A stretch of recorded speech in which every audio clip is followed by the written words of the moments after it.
y'all know if you watch this or if you've gotten this far and you watch any of my videos, I try to be as transparent as they come. I think that's part of the reason people like working with us. We're not perfect. Some things aren't always great, and I like these to be very transparent. Now, let me take a step back. We were actually supposed to record this video last week, but Marissa hopped on a call and brought something to my attention. So I want you to tell them, because they don't need to hear it from me, what you brought to my attention, what we changed, what we did, and I want you to be very transparent about our conversation, why we didn't record that day, and then why we're recording today, and kind of some of the things that's changed from your perspective, please. 100%. So let me tell you the difference about the call that we're having right now. It's the call we had last week. Last week, I hopped on the Zoom and I was excited to do the Zoom. I was excited to do the podcast, but I just didn't have a good day. And the day before that, I just didn't have a good day either. And I was honestly like upset. And I don't know, I threw like a good amount of money into the leads from the past week, dripped in, I was ready to rip. And they just like weren't really like smacking like they usually do.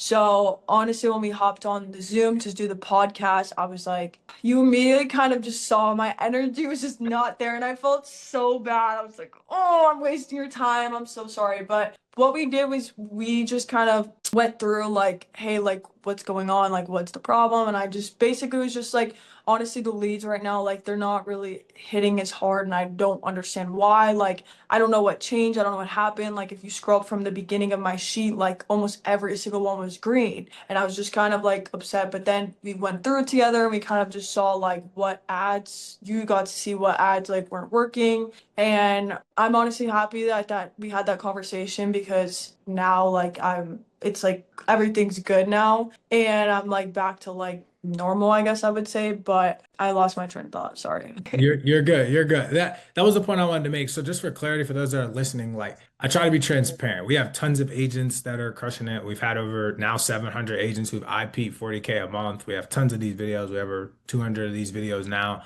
But like everything's not perfect. And I don't want anybody watching this to think it's perfect because I also don't want to paint the picture I have a perfect company because then you're going to come in and if it's not perfect, you're going to be mad at me or my team, right? I like to be transparent. And I was like that with Marissa. I literally pulled up her sheet. Like I heard exactly what she said. I didn't say, oh, it's you. Now I will say, if y'all know me, if I don't think an agent's good, I'll be like, yo, it's you. You know what I mean? But I know she's good because she's just submitted business. So it's like, all right, we talked through it, and she actually thugged it out for like the first really week and a half of July, which she's not telling y'all. She kind of was like not crushing it, and she's like, oh, I don't want to complain, and she's like, I don't want to be a complaining type, and I was like, yo, you're good because this is the part of the business I like when you work with people like herself, like people on her team, like people in her office that don't even want to come to you to complain because they're so down. Then they're willing to take accountability. But I offer people coming to me and she felt like she was complaining. I didn't even hear it like that. It resonated to me like somebody who wants to continue to work and continue to give us business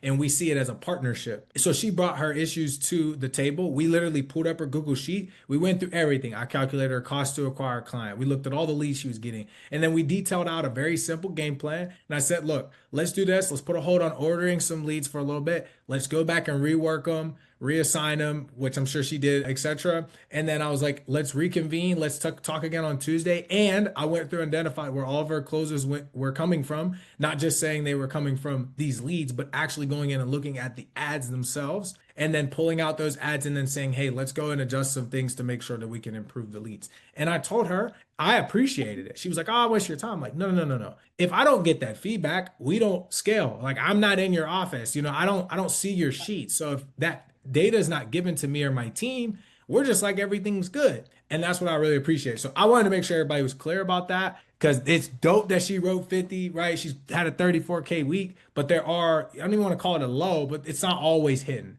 And I think it's important 100%. for people to understand that so they know that when they come to work with us, they are going to make a lot of money. We're going to be super transparent. But when things do happen, as long as you bring it to us, you're going to be good. If you don't, though, and I live by this, like if you treat us like a traditional lead vendor and you don't communicate, you will get traditional lead vendor results, which is 1 or 2 months of it hidden, and then it just absolutely tanks. And it's because you don't communicate. But she did a great job communicating. So back to the good stuff. All right. So, anyways, we had to address that. Now I do want to hop in. Now you don't have to go through your entire script. What I'd rather you do is you've read the psychology of the sale, so you already know. So I want to know, what is Marissa's psychology of the sale? You can start from intro and go to close and just kind of walk us through like how you think through each segment of the sale. I'll give you the floor, you 10, 15 minutes, whatever time you need This is really where I want you to kind of give us a master class on how we write 50K or how we write 34K in a week, please. Okay. So honestly, big thing for me as far as like going through the call and going through the sale is kind of qualifying them in the beginning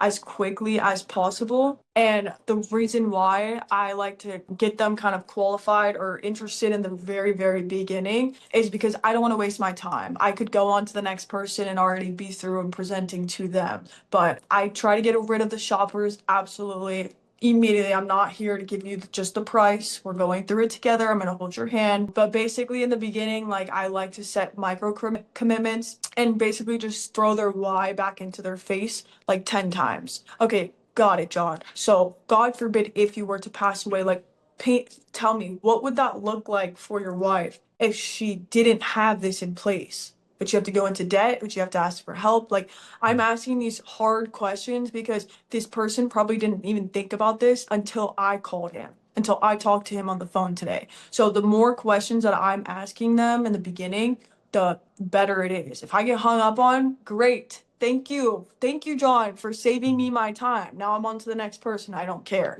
I'd rather get hung up on or to get cursed out. I don't care. I ask the most amount of questions to get the most amount of micro commitments, along with trying to build a yes ladder, always getting them to say yes makes the call very positive. Also, I'm always trying to ask a question. Okay, got it, John. I'm happy to hear that you already have some life insurance in place. Now, I'm assuming in my interest, assuming in my best interest, I'm assuming that today's main goal, you were just wanting to leave some extra money behind given what you have today. That was nowhere near enough to cover everything for your wife. Is that correct? So always just kind of assuming in my best interest and always just kind of like if they already have coverage, making it seem tinier, making it smaller, spending the coverage, just honestly being quick and always being nice, never matching this crazy loud tonality, but always holding the confidence in the call and the tonality. That is definitely my biggest thing for sure, as well as the why. We think about it at the end of the day, these people, they're buying an invisible product.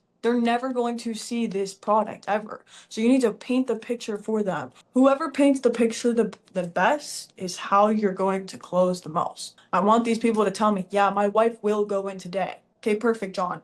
We'll make sure we get this in place today. There should be no reason why I don't close that person. Now, another thing that I like to do as well is when we're going over their income and their budget and making sure obviously that this is affordable for them, I'm making them commit to a price. Got it. So most other veterans in your position that are just wanting to take care of the burial, just wanting to take care of their mortgage, whatever their why is, I'll insert that there. Their monthly premium amount is typically going to be around 150 to 100. Is that going to be comfortable for you? And I like saying most other people, most other veterans, most other families, comparing them to somebody else because then it seems like, okay, well, that person's doing it. So why am I not going to do it? So obviously just comparing them like that, making that micro commitment there. Okay, got it. They've committed to the price. They've told me the why. There's no reason now why I should not close this person, period. And then also something else I like to do as well, right before I give like I kind of present over like numbers or anything like that. I kind of ask them, I'm like, is there a reason why we haven't like taken care of this already? Like, what are we waiting for?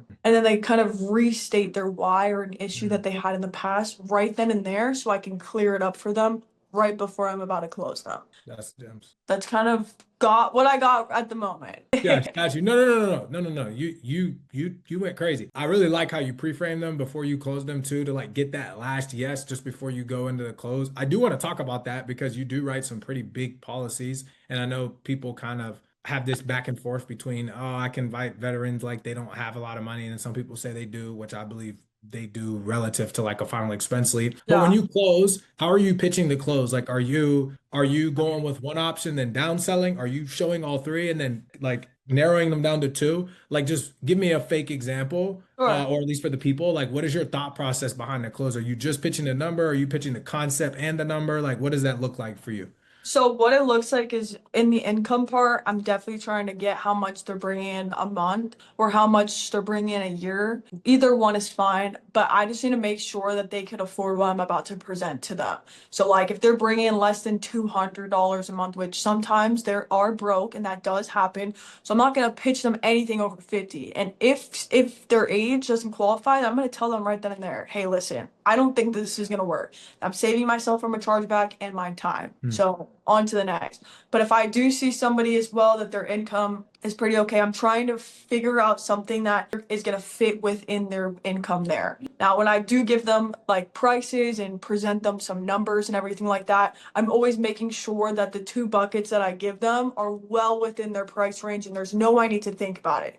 There's absolutely no thinking about it. Nothing to think about. You told me you can afford it. 60 to $80 was comfortable for you. We're gonna go ahead. It's 60 and 80. Boom, you're picking one. Now, once I get towards the approval process, we're kind of going through the motions. At the end, I'll be like, okay, perfect. I do got some good news, got some bad news. Which one do you want to hear first? Okay, awesome. Now, John, starting on the first of the month, the bad news is you're going to be stuck with me as your life insurance agent for life. Hope that's not too bad news. If it is, I'm offended. The good news is that you were approved up to $50,000. Let that sink in. Let's just say we went in for the 10,000.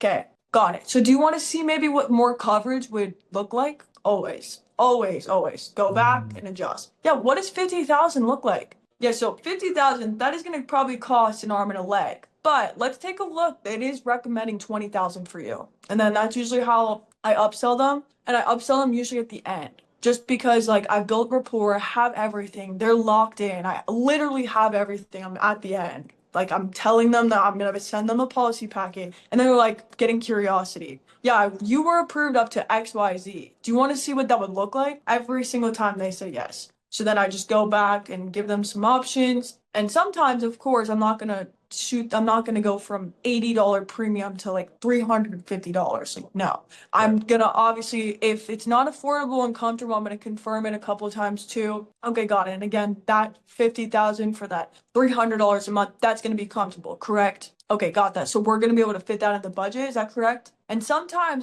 after the second time, I'm not trying to shoot myself in the foot, but they'll be like, okay, yeah, maybe we can go down a little bit. Perfect. They're recommending that 44,000. Let's go ahead and just stick with that. That's right within your budget. Good to go. You got a little more coverage. So I'm not really ever, if I'm downselling, it just means that they're unsure and broke and scared to buy it. It's the time that I'll downsell it for sure. But I always try to hit them with the upsell if I know that they have a little wiggle room, if that makes sense, and their why is kind of strong enough. Yeah, that's fire. I want to go back real quick because I wanted to let you finish first. Something that I want everybody to understand that I didn't realize you were doing, but it's fire, is you talked about leads. So you had fresh leads and you were still running age. And then you talked about how you literally are not afraid to walk away from the sale. The only way that you can write 50,000, 34,000 in a week is that you have to be strategic with your time. So for people that are listening, it's super important for you to recognize that she is not taking on the opportunity to go through a Prezi with somebody who is going to waste her time. So she's buying fresh leads to buy her time back. And then she's willing to let a fresh lead go to go find an actual fresh lead that's willing to close. Most Yes. agents are so attached. Oh, I spent 40 bucks for this lead that they're like they're squeezing anything out of people that really don't need it. Or if you're trying to close somebody that's a chargeback because you're trying to squeeze. Whereas her thought process is, I'm gonna have fresh to buy my time back, and I'm still gonna have age to run, even if the fresh is coming in. Because at the end of the day, I'm looking for the right opportunity. Yes, the goal is to get as many prezzies as possible, but the goal is really to get as many prezzies that are good as possible. It's not just to get prezzies. Anybody can just go get presentations every day. But if you Yeah. spend your day, there's only so many presentations you can do in a day. So you need to get rid of the ones that are a waste of your time and focus on the ones that are. And that literally only comes from what she said, which is she's literally willing to walk away. You have to be willing to walk away. You have to be transparent and honest with anybody that you're speaking with, especially veterans, and just tell them the truth. And if they don't have enough money, be like, hey, this is not a good fit. You're going to charge back anyways. Like, hey, this is probably not good. Probably need to save some money, whatever. Hop off the phone, get to the next lead, right? Because there's somebody that is going to be worth your time. And if her goal is to close two before two, like she's dialed in. Like she don't have time to be like sitting here for an hour for somebody that's not going to work. And I think that's super important for agents to recognize. Wrapping up because I know I'm a little over, so I appreciate your time.